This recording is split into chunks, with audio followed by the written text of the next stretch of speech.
Now, we begin. And indeed, once again, greetings unto you, beloved and holy friends. As always, I come forth to abide with you because you have asked. As always, I come forth to abide with you because in truth there is nowhere else that I could be. For where you are, I am, and where I am, you are.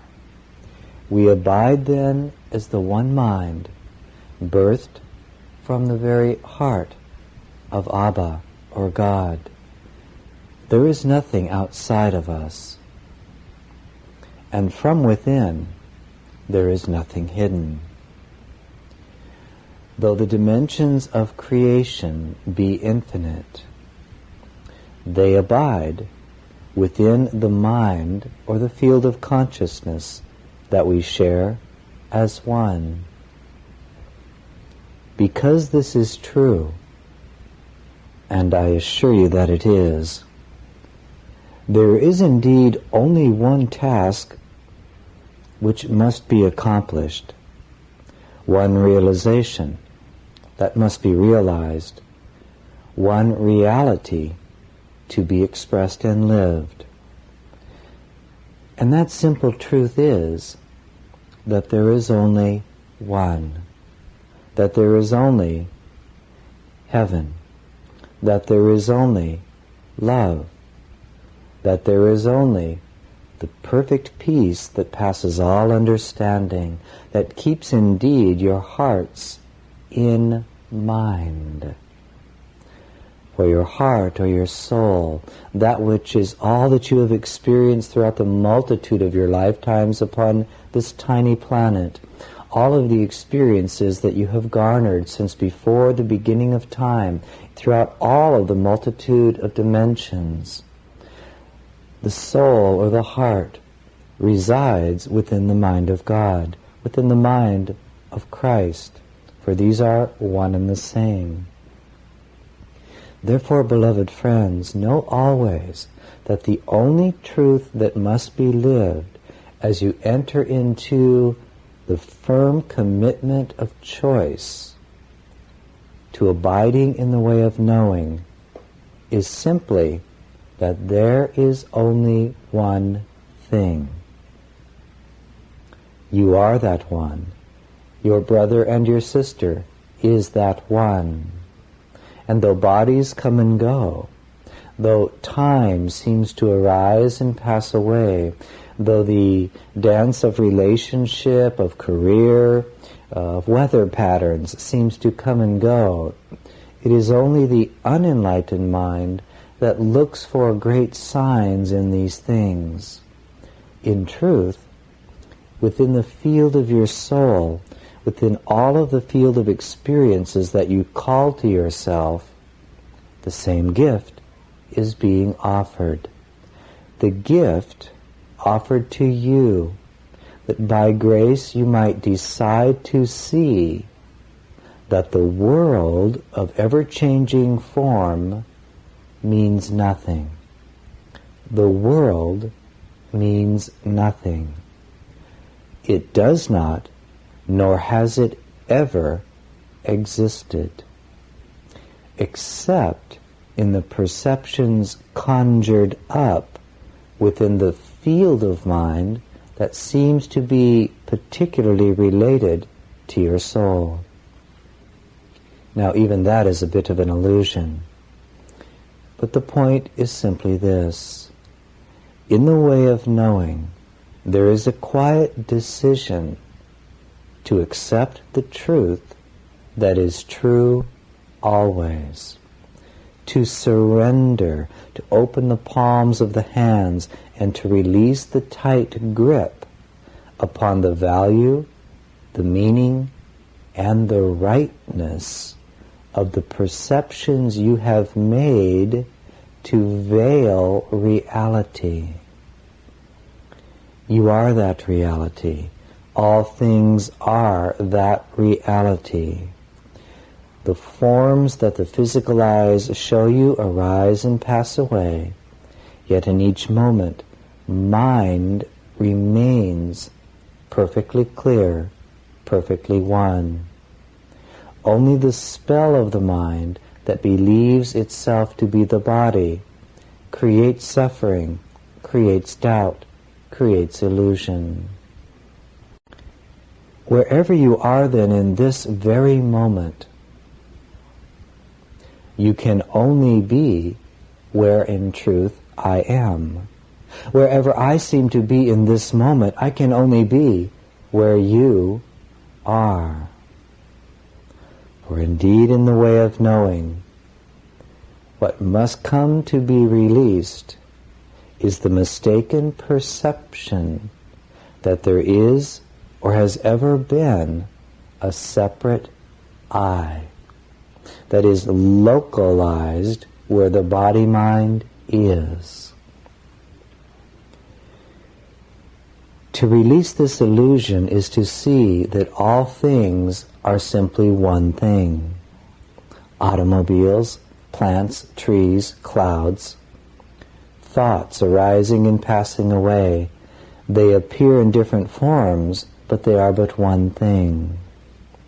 Looking through such an enlightened mind, because it no longer sees the veil of the false I, standing between itself as a filter and its recognition of its union with, its identity with, all things arising and passing away, such a mind looks out upon a transfigured world, a world in which the veil has been lifted, and that mind sees only itself.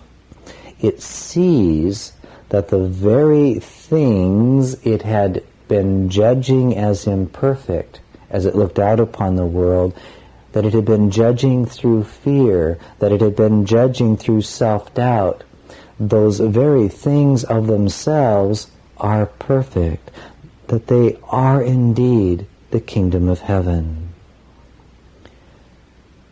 This is why the distance between where you are and where I am is indeed a distance that cannot be measured. For in reality, there is no gap. In reality, separation does not exist. In reality, your fall from grace and your movement into unenlightenment itself has been but an illusion. The very life you have been living is absolutely perfect. The life you are living now is absolutely perfect, and it hasn't anything at all to do with where the body-mind goes. It has nothing to do with whether you watch a movie or read a book, whether you make money or do not, whether the body-mind lives or dies. The life you have been living is the life of awareness, of consciousness, of perfect freedom to create whatever perception you choose to hold.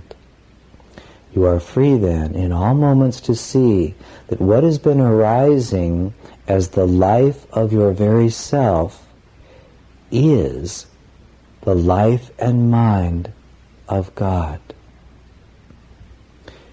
A mind so awakened looks out and sees that there are no problems.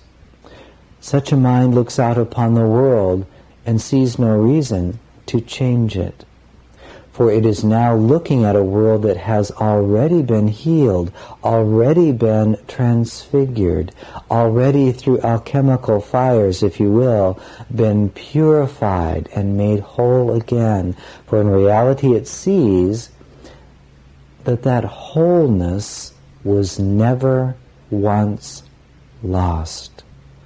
The dream of separation occurs within a space of mind that is nowhere, that holds no value and no purpose.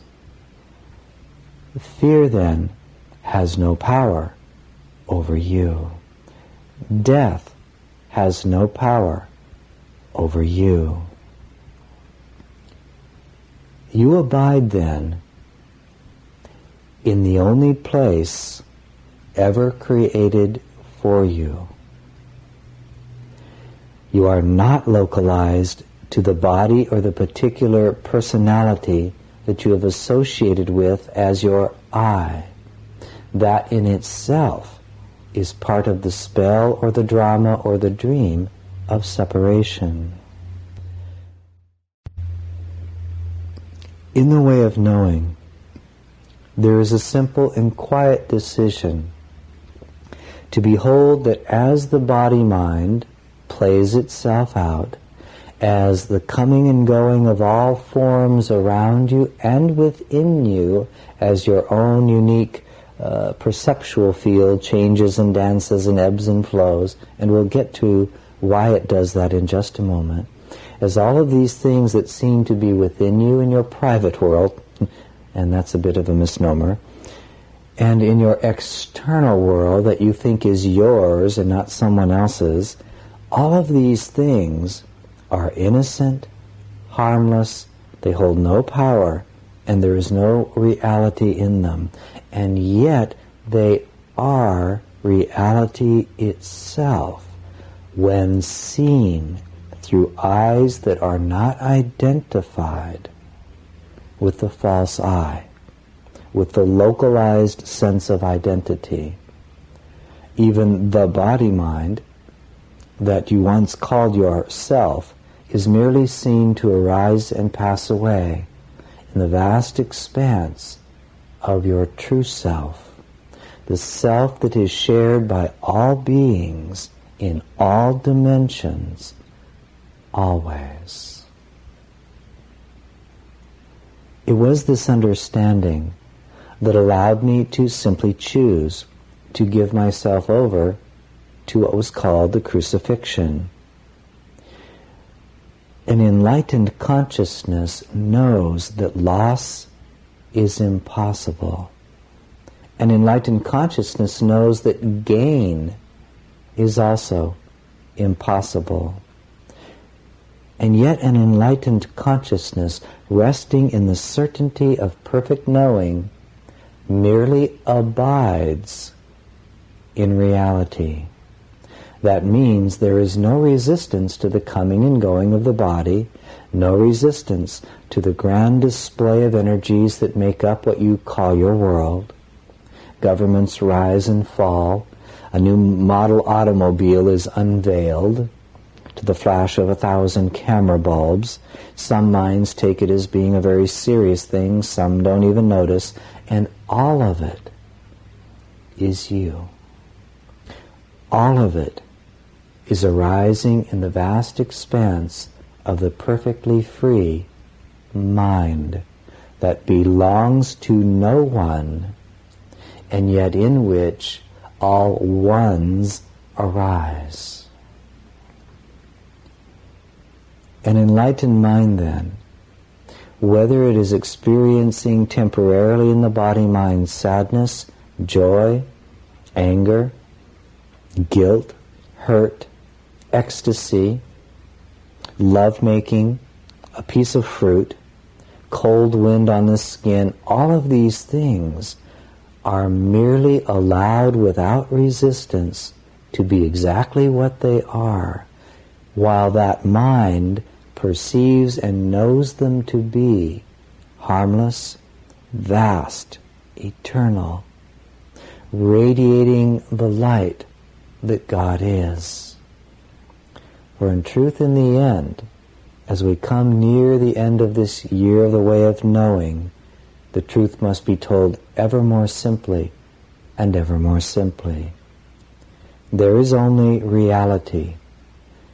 That reality I have called Abba. That one is one with me, and I am that one. That one is one with you, and you are that one.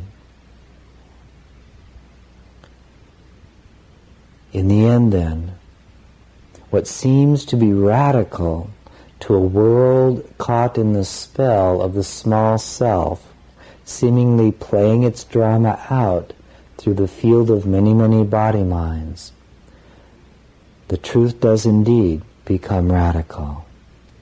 The truth is that all that arises and passes away is indeed God.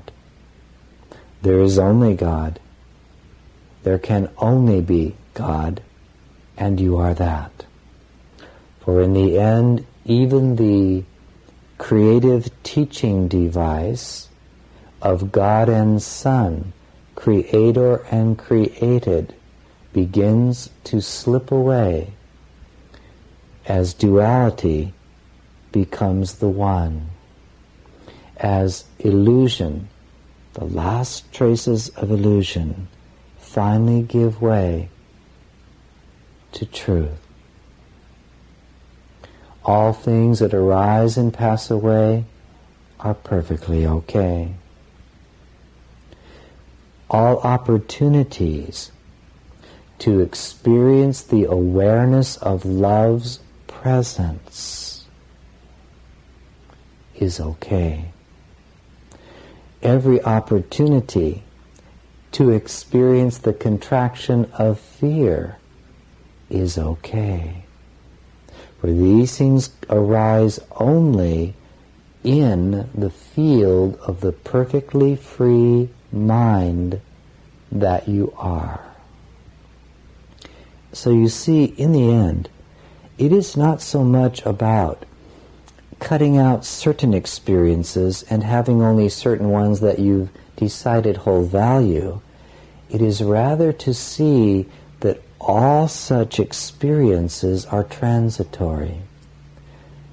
A moment of ecstasy or a moment of sadness are one and the same for the enlightened mind. There is only that vast expanse that allows all things. And when nothing is any longer unacceptable to you in the field of what seems to be your own unique particular experience, you will know that you are home. Things arise and pass away, and you remain. Beloved friends, I am indeed that one that birthed Christ.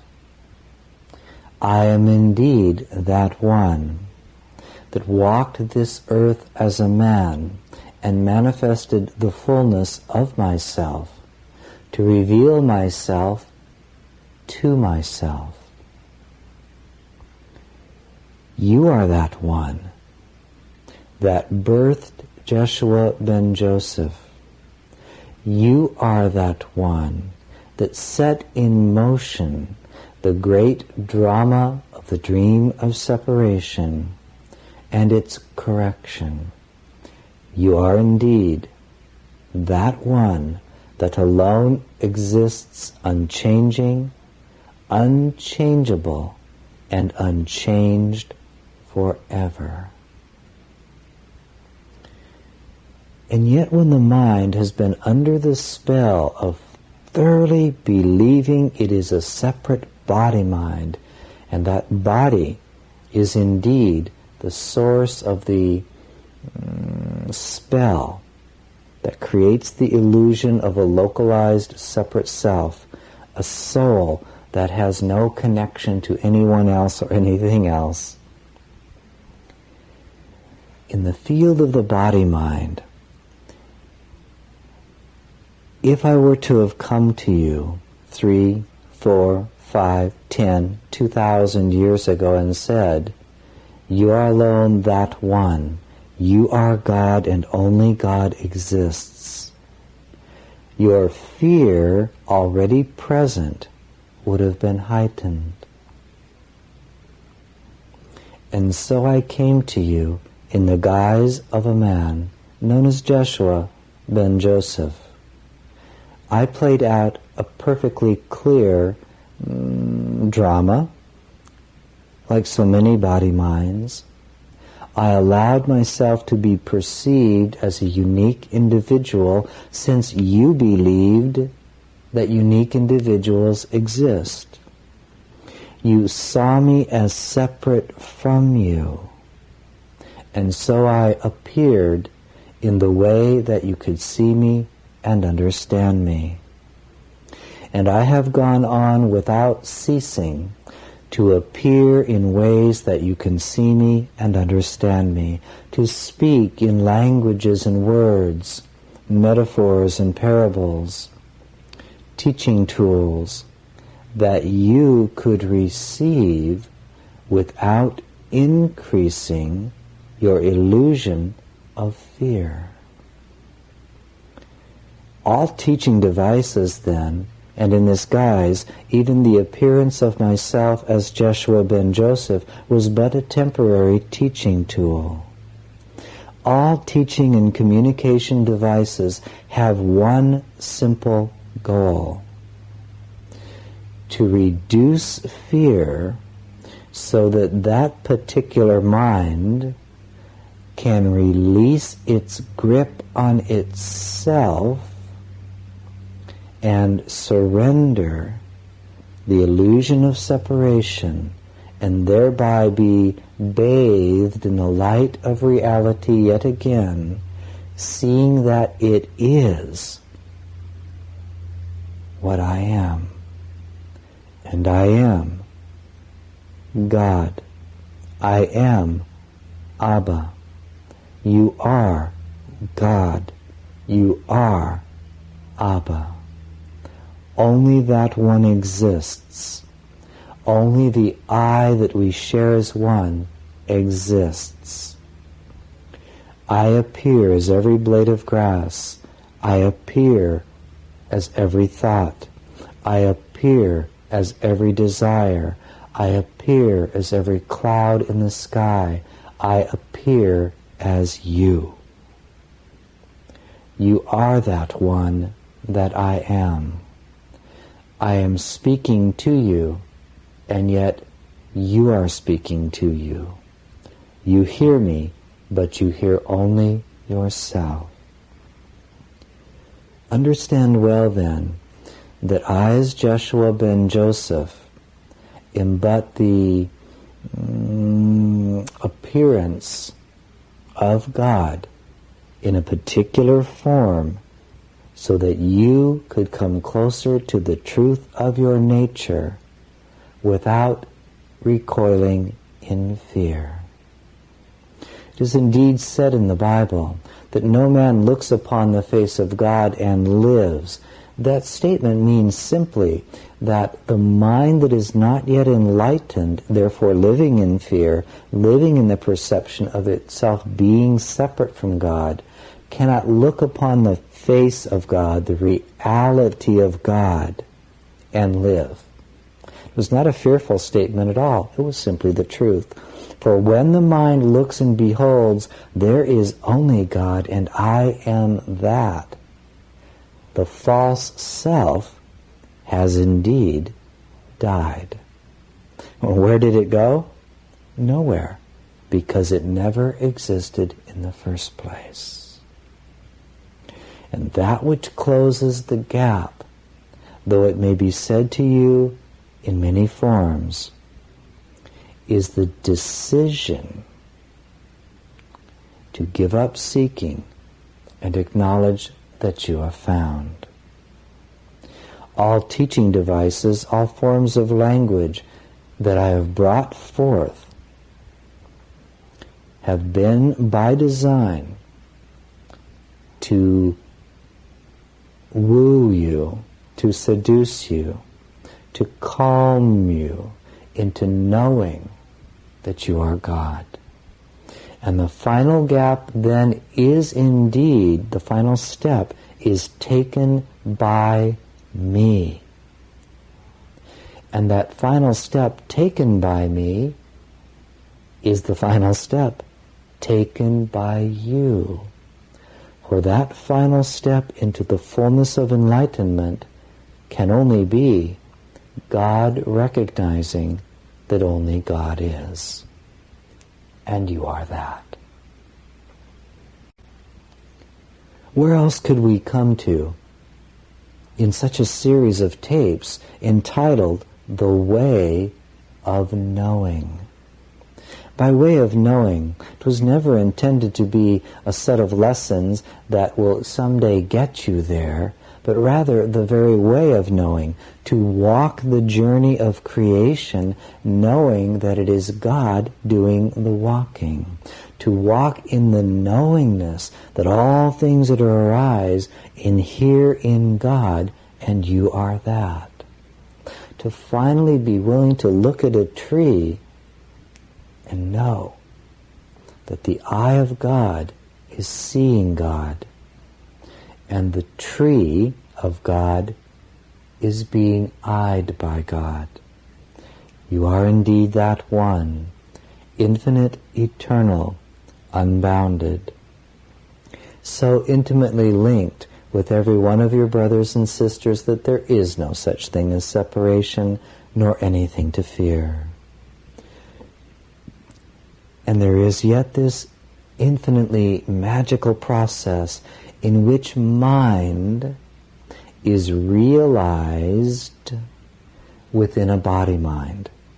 That is, you can be perfectly enlightened now by simply seeing the truth that the thought you have held of yourself has never been true. It was only a temporary spell, God forgetting, God playing to be other than God. And yet that play is the very fullness of God. For in the end, the fall from grace, the separation from union, by whatever term you choose to use it, that very thing itself cannot be outside the mind of God. All that your eyes show you is innocent and free. All that the mind can conjure as thought is innocent and free. You are free to be that one who, as the mind of Christ, which by the way is God, shows up in the transfigured body-mind.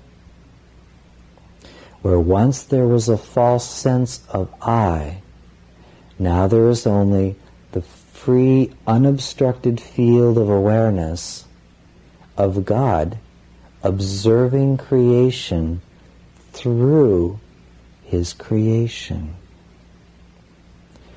God observing His creation through His creation. Imagine then that you are indeed that one, and you choose to pick up a particular body-mind that everyone thought was called Fred or Nancy or Harry or what have you. You put on the body-mind for the simple enjoyment of looking out through it to observe what creation is like from that perspective.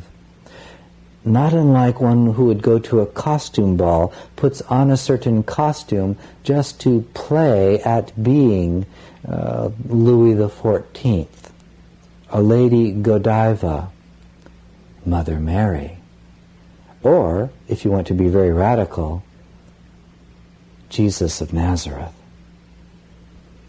You have already put on all of those costumes. You are the creator of all of those costumes. You are God. There is only God. There can only be God.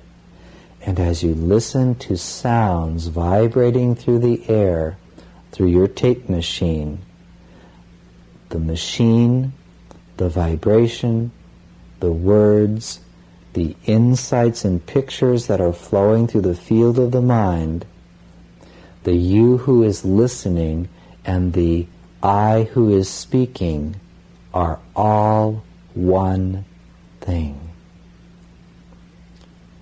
God.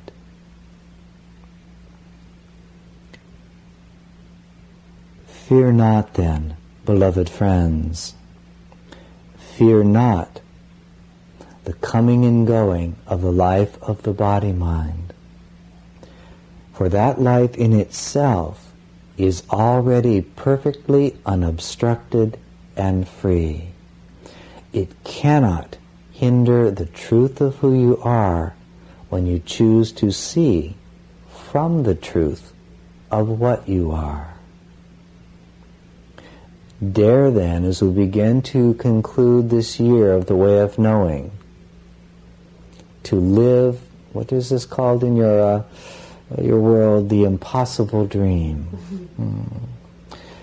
Dare to begin to see that you are God, perceiving, looking out upon God's creation, and God's creation is only God. Yes, in the end, you can even say that God has created nothing, for nothing can be outside of what God is.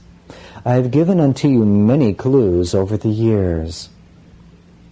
I have told you that if God forgot to think about you for one moment, you would cease to be.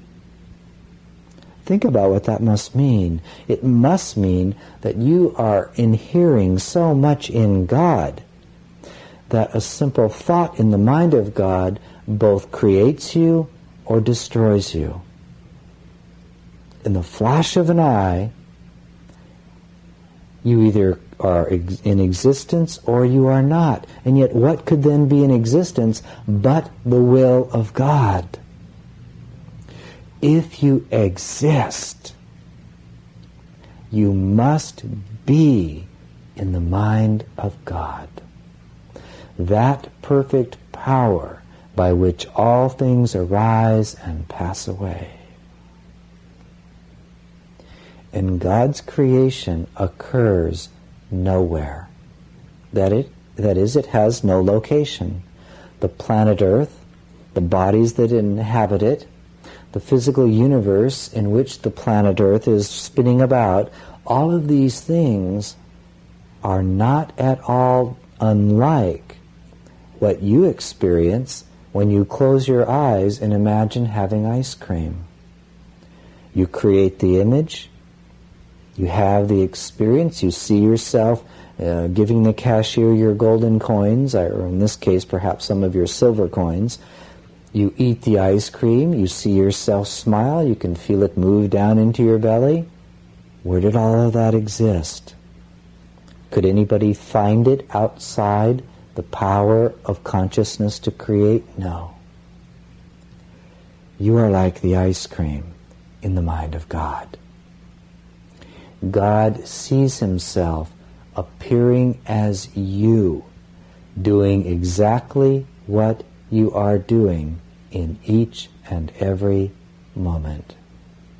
And if God for one split second dropped the thought of you, you would entirely disappear, and all of those beings around you who you think are different people would instantly have no recollection of you whatsoever. There can only be God. You are God's dream.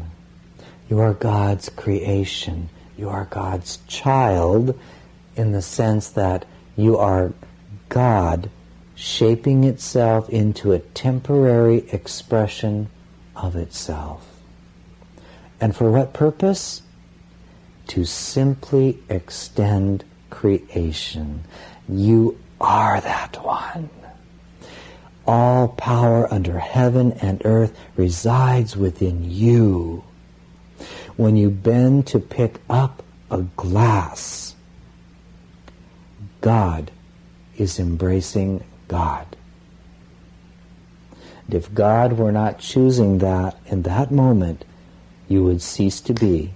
Even the body would vanish from view. As Jeshua ben Joseph then, I have appeared to you to be your brother and friend, because you have believed that you have needed someone to be a brother and friend. who will let you know that you are safe, so that you can give yourself permission to nod your head yes and say, I can accept that now. Thank you for being here, Jeshua. And yet in truth, you are God merely playing out that field of relationship, the quality of experience that seems to require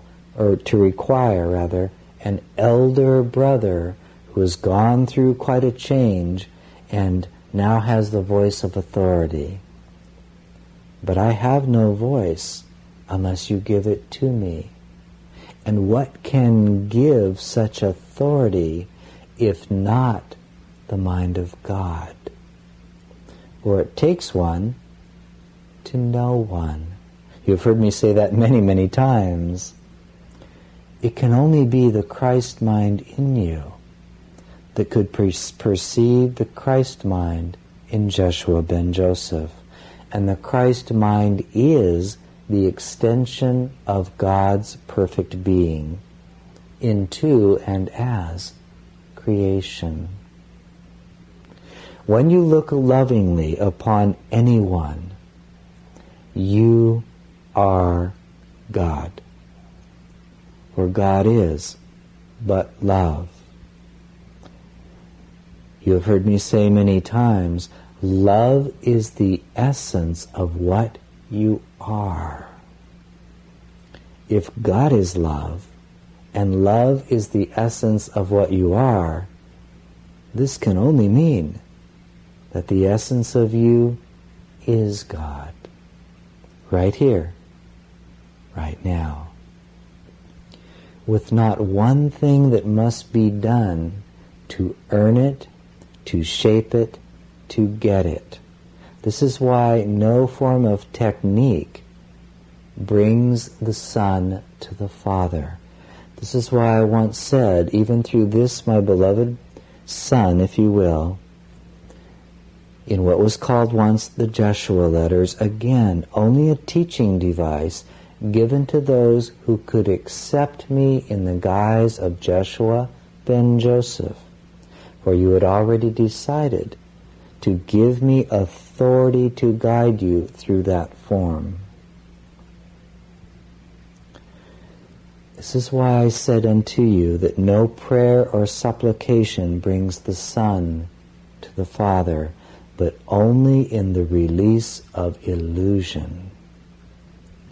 And that illusion, when you've peeled it all down in the way that you have insisted in peeling it down, is to come to see that the notion you have held of yourself as having a separate existence, being a separate I, has been false. It is a smokescreen, a guise, a veil. Your perception or belief that that is what you were, as opposed to being everything else, is the illusion that must be released. And in the way of knowing, what I am offering to you as indeed your Creator and the essence of all that you are, is the opportunity to choose this context to decree that only God exists. That the very body, mind, and the self you once thought you were is now embodied, inhabited by the Creator itself. That when the hand moves to pick up the glass, it is no longer I, but God. No longer me as a separate struggling being, but God who moves the hand. God who is aging the hand, and God who is the aging of the hand. All things can only be that which I am. I am one and singular and whole, and you should have no other gods before me. No other thoughts or illusions before me. Not even a sense of an I going to God. Then there is only God, and reality has descended to make its home in the field of awareness where once you thought there was something else.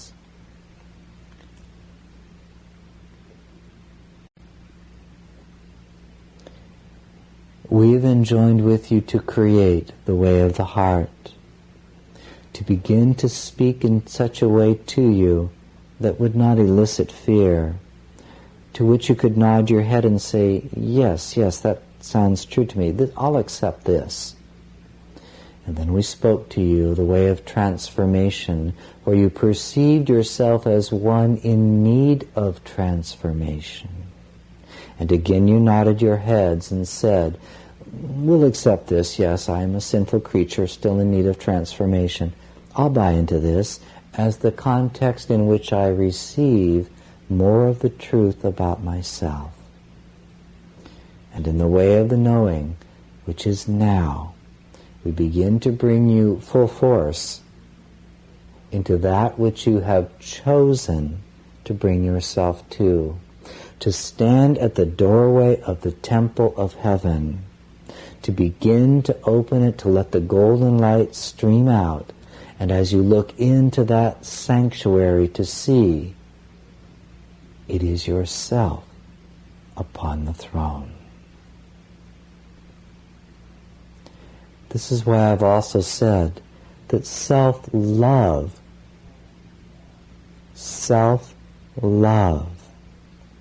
is that doorway that brings about the release of illusion, the simplicity of self-love. This does not mean that you just hang out in a state of consciousness that says, well, I'm really kind of a weak being, but I accept and love myself. That's a good beginning, but eventually you must say, I am God and I love myself. I am that one abiding as the leaf that falls from the tree. I am indeed that one that shudders against the cold of a winter storm.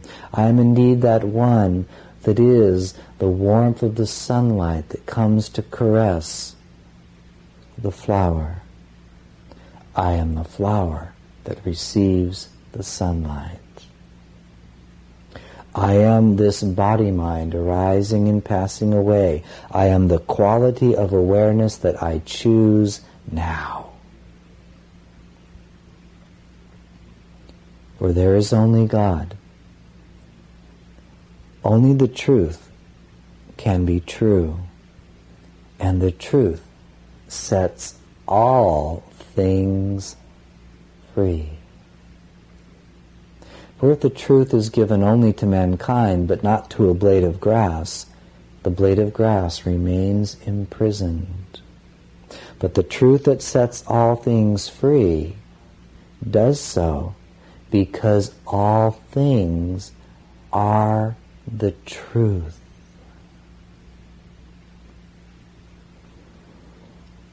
This is why when you encounter anyone, it is indeed a holy encounter. Holy means wholeness. In wholeness, there is only one. So I hope you're beginning to see how simple it really is. Each moment of relationship is holy, not because the mind decides to hold the thought, well, I heard this was holy, I guess I better be a nice person.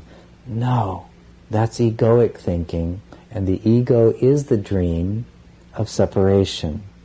Who's dreaming the dream? You are, and you are God. Each relationship or each moment is a holy encounter because there's only wholeness showing up as that one thing. Existence is not really two beings coming together and having an experience.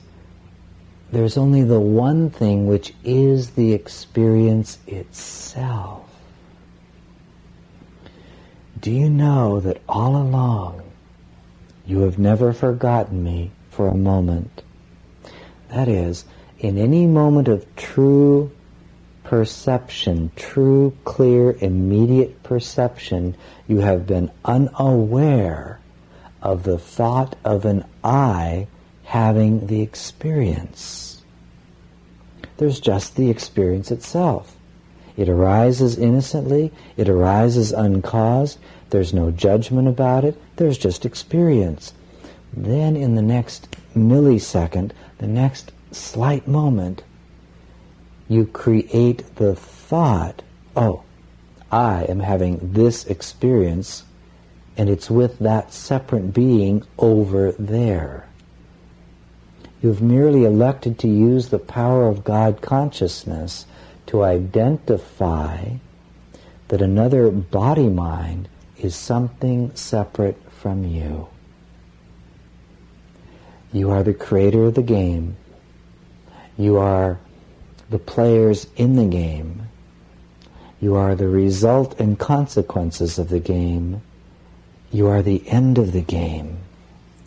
And you are that in which all games disappear as though they had never been. This means, beloved friends, look around you. The world is not outside of you at all. It is you. You are playing a game. That game is going to take this very planet into a transfiguration in light. And you will all be transformed in the twinkling of an eye.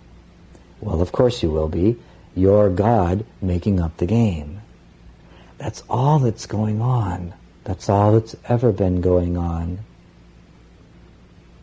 There is only that which I am. There is only that which I am. I am indeed that perfect impersonal I. I am the creator of all things, the sustainer of all things, the destroyer of all things. There has never been a separate I where you are. There has only been me showing up as you. You are perfect and whole, and you are innocent. You have never failed, and you have never sinned. How could these things be that I have spoken to you time and time again as Jeshua ben Joseph, unless you are already whole? And wholeness is God. You are it. You are the destination of all your seeking. In the beginning, the mind, which is me, which is God, pretending to be separate, plays itself out and tries to make itself be as separate as it thinks it can be, but separation never succeeds. The first step in the awakening process is to hear the word. You will hear the word, and everyone listening to these tapes has indeed heard the word, when you decide as God to have the experience of being a being awakening to the truth. And the word will be given unto you in a form that you choose. Everyone listening to these tapes chose to hear the word through me as Jeshua ben Joseph. That vibration received by you set you on your course toward perfect remembrance and enlightenment. You are the one that created the drama of the crucifixion. You are the one that set in motion the return of Jeshua ben Joseph as the primary teacher in this world. Why?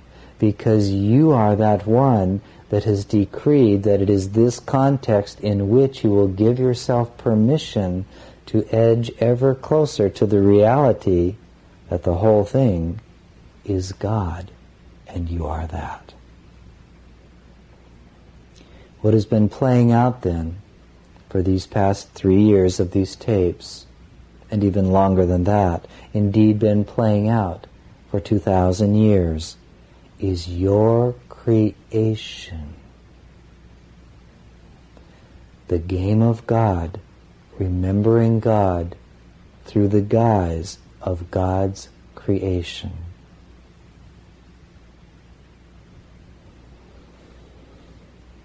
As you come then to accept a Savior or a teacher or a teaching, that is a stage in the awakening process.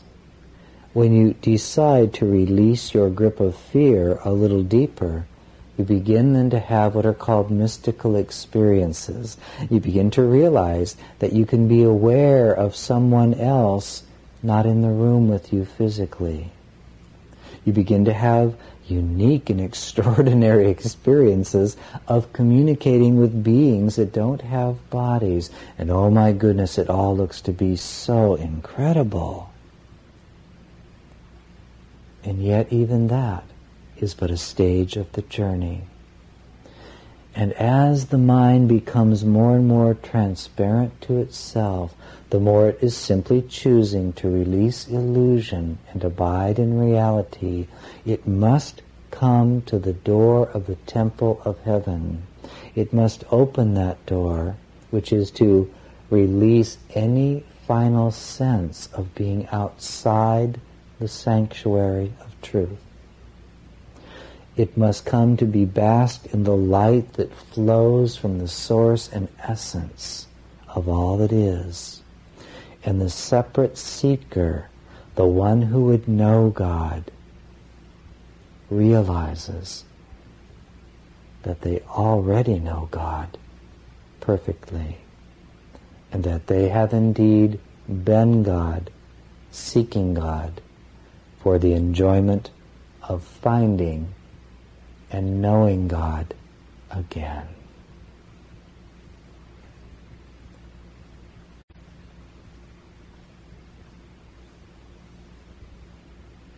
Yes, that is your challenge now.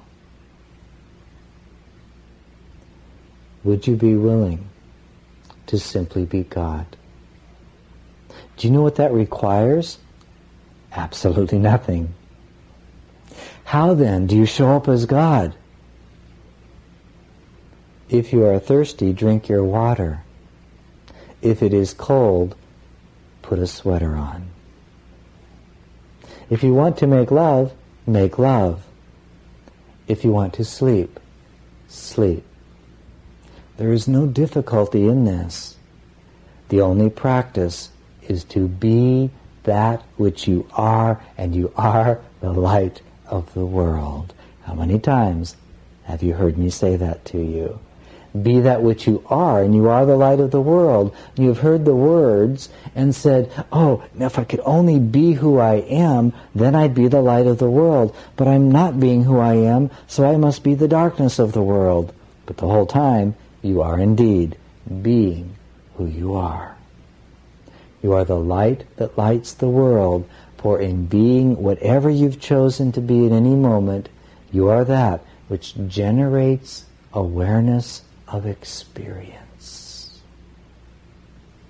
And that is all that we are as the mind of God. That which generates experience. For experience is the extension of creation. You have not failed in separating yourself from yourself. You have not succeeded in shaking the hand off of your own arm. The joke has been on you because you wanted to be joked. In each moment of your existence, you have been the perfect expression of God. even in the moments of your deepest so-called suffering, when you believed that everybody else had it and you didn't, when you perceived yourself as being light years from knowing God, you were the very power of God creating that perception.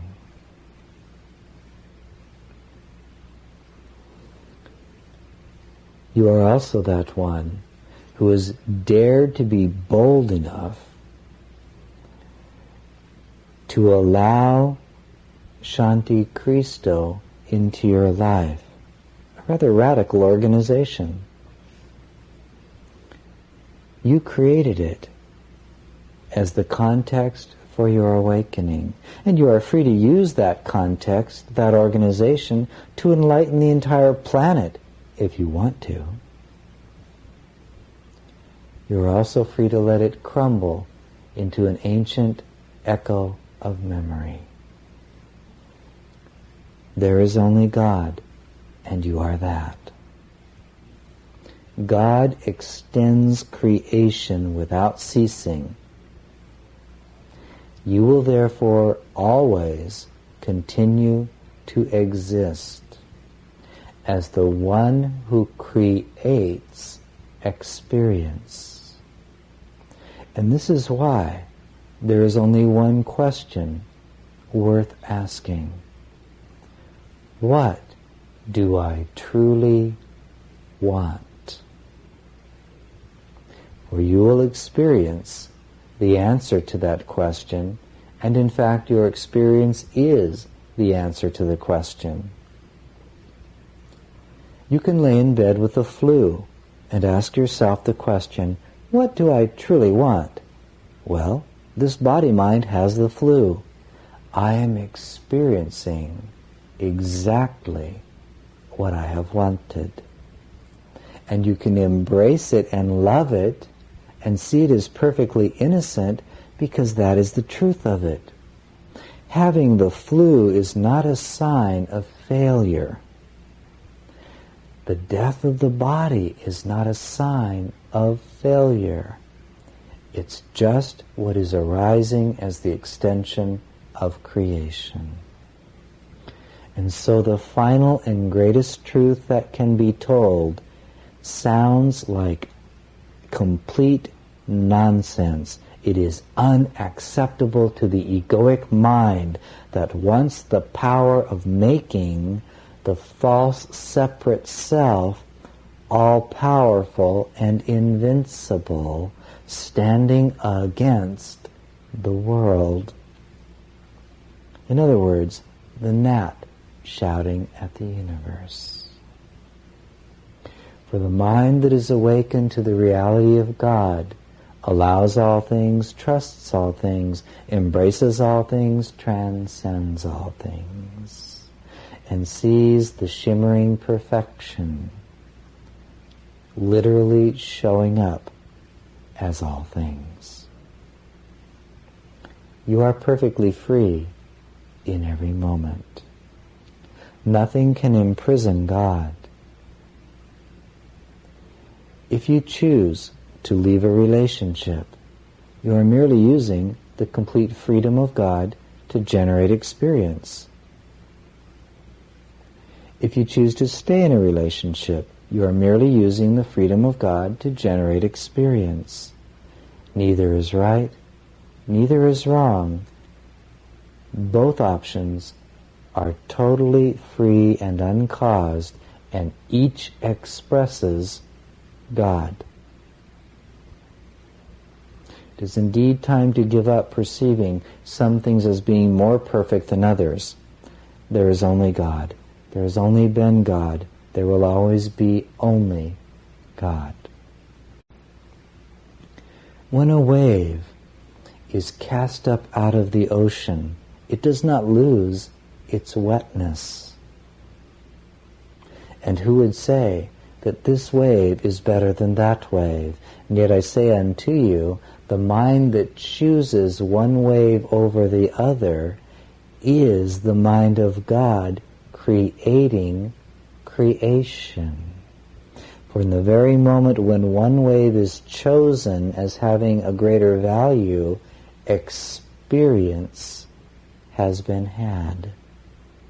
And experience is the extension of creation. You therefore are a creator, and you create without ceasing. And you remain today exactly as you were when you were created by yourself. You remain free to create whatever you want to perceive.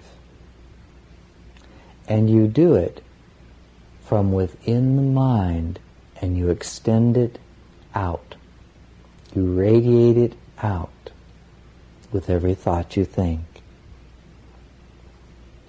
When an enlightened master shows up on the planet, it is simply that God has given up playing the game of the separate self through that body-mind.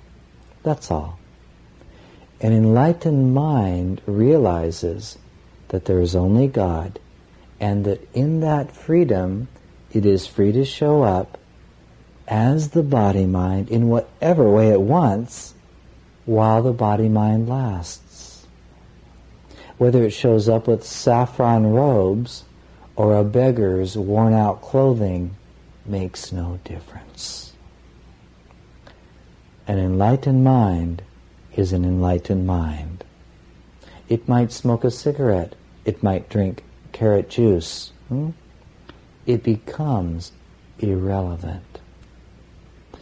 And the one smoking the cigarette looks at the one drinking the carrot juice and smiles.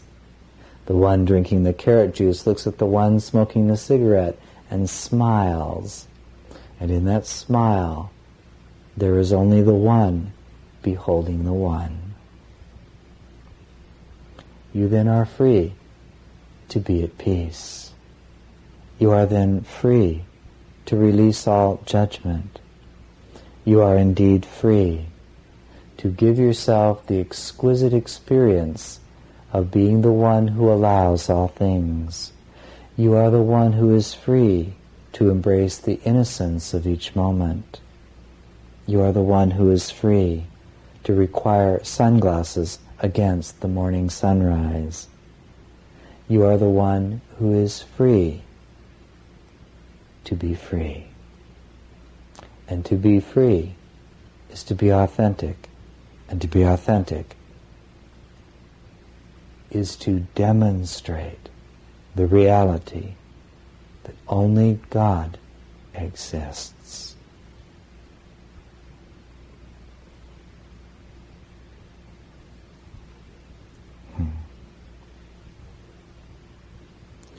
For those of you that have looked upon that which I have called in one guise, this my beloved brother, and in another guise, this my beloved son, if you would go back and read the Jeshua letters, not all of those communications were from the perspective of Jeshua ben Joseph. There was also direct communication from the mind of God, given as a clear and obvious sign unto you. Things were said even in that book that revealed the truth that there is only God. If you looked past it and did not see it, it is because you still thought it would be too fearful for you to know the truth that sets you free. And you needed to perceive that there was an individual named John Mark who had an experience opening to Jeshua ben Joseph, and that you are receiving information through the medium of a channel.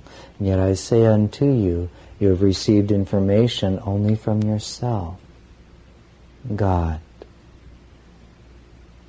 Therefore, the transformation that you perceive in this one that you would think to be a self separate from you, named John Mark, is merely a body-mind in which only the mind of God exists. that mind operates the body-mind to teach the truth to you, and you are God choosing to remember that you are God.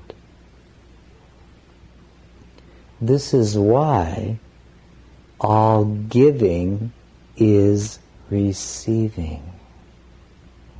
This is why loss is not possible and why death does not exist.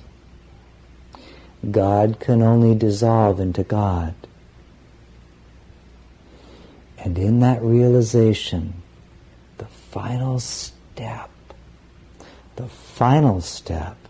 beyond the way of knowing, there's a clue for you. Beyond even the way of knowing is to release resistance to creation itself and learn to show up as God in an individuated form to have a good time, to love, to create, to extend.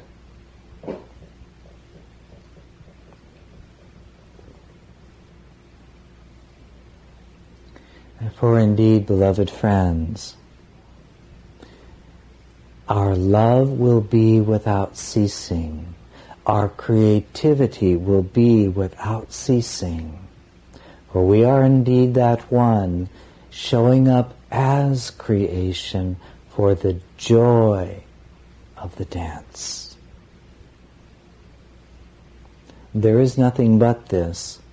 There is nothing above or below, nothing behind or ahead. You are indeed that one now.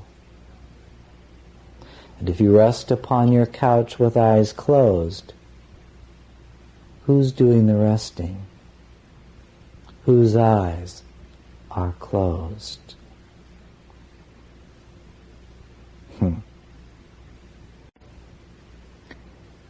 And so already in this short message, I have given unto you the very rock-bottom, most fundamental core that you can now sit with, or dance with, if you wish.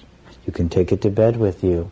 You can have a cup of coffee with it. You can strive to understand it. You can analyze it saying, well, there must be some secret message here. This must be metaphor somehow. Or you can simply give up, being identified as a separate self, still struggling to know the truth. In A Course in Miracles, I said unto you, holy relationship is when any two have looked within and found no lack, and therefore choose to join to create, to make happy. If any two have looked within and found no lack, they have seen that there is only God. Who cares whether this body-mind goes there or this one goes over there? It's all the same. Where do you feel like playing? That's all. And when you see your brother or sister say, I am moving from this location to that location, the awakened mind says, oh, this is a part of myself wanting to go live in Cleveland now. Perfectly okay. For the enlightened mind gives perfect freedom to all beings because it sees that the expression of all beings is the freedom of its own self, of the one mind which is God, showing up as that being who would rather take the body-mind to Cleveland instead of living in Florida. A totally enlightened mind says to the lover who awakens at 3 a.m. and says, I now need to move to a monastery and live in perfect silence in a solitary cell. I will never see you again. The enlightened mind receives that and smiles. For that enlightened mind knows that the lover can never truly leave, because separation is unreal. Therefore, the enlightened mind allows all things, trusts all things, embraces all things, and transcends all things. There is only God, and you are that. You are as I am.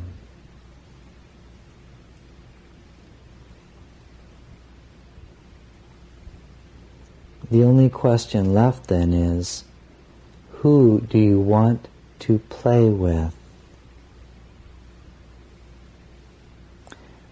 Who do you want to play with? Knowers of God or knowers of fear? They're all God. And yet in that play and display of creation, you are free to decide who you will play with, who you will dance with, who you will create with, and what you will create. As any mind awakens to itself as God, it becomes more and more interested only in being with others who are like-minded. It can no longer tolerate unenlightenment. Why? Because it's not as much fun. It's not as loving, and God is, but love. Therefore, indeed, beloved friends, listen well to what has been shared with you this hour, and if you have been noticing, quite a shift has just occurred. The cat is out of the bag, for Jeshua ben Joseph has been but a guise, a disguise, chosen of me to present myself to you because you have required it. Indeed, beloved friends, be at peace always. Let us play together as that one mind, extending creation without end, inviting aspects of ourself back to ourself.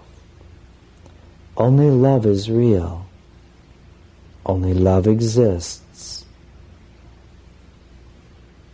Only love is worthy of love. And God wants only that which extends the good, the holy, and the beautiful. Therefore, indeed, peace be with you always, for in truth, where could it go? Go then in peace, beloved friends, and know I am with you always. Amen.